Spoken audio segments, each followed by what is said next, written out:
প্রিয় দর্শক, দেখতেই পাচ্ছেন কচিখালী অভয়ারণ্য, সুন্দরবন বন বিভাগ, বাগেরহাট, গণপ্রজাতন্ত্রী বাংলাদেশ সরকার। দেখতেই পাচ্ছেন সুন্দরবনের এটা কচিখালী যেই দর্শনীয় স্থানটা আছে, সেখানে কিন্তু আমরা ঘোরাফেরা করছি, দেখছি।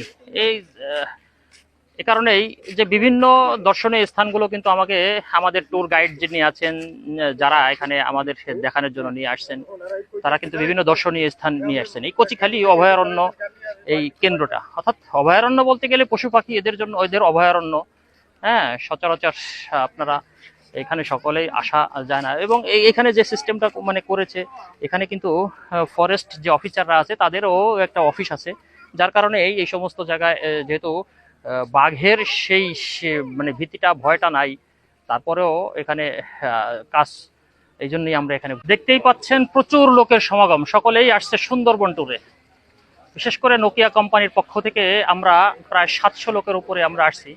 নোকিয়া কোম্পানির লোক আছে, অন্যান্য লোক এখানে আছে। সকলেই কিন্তু আমরা এখন কচিখালী যে অভয়ারণ্য আছে, যে স্পটগুলো, সেই স্পট বা দর্শনীয় স্থানটা আছে, সেখানে আছি।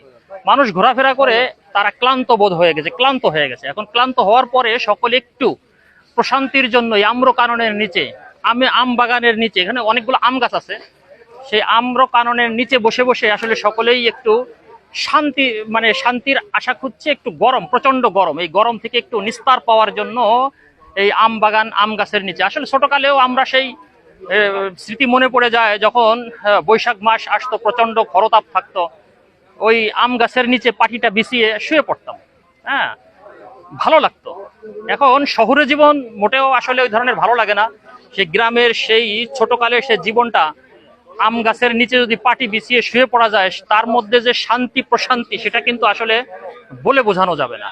ঠিক আমরাও সেই সুন্দরবনে ঘুরতে আসছি, অনেক লোকের সমাগম, সকলেই প্রচন্ড খরতাপ রোদের মধ্যে ঘোরাফেরা করে তাদের একটু কষ্ট হচ্ছে, তাই তারা এই আম গাছের নিচে, এই আম্র কাননে, হ্যাঁ, তারা একটু প্রশান্তির জন্য সকলেই ঘোরাফেরা করছে।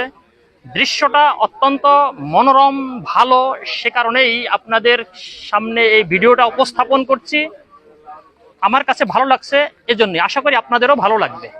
সবাই ভালো থাকবেন, আল্লাহ হাফেজ।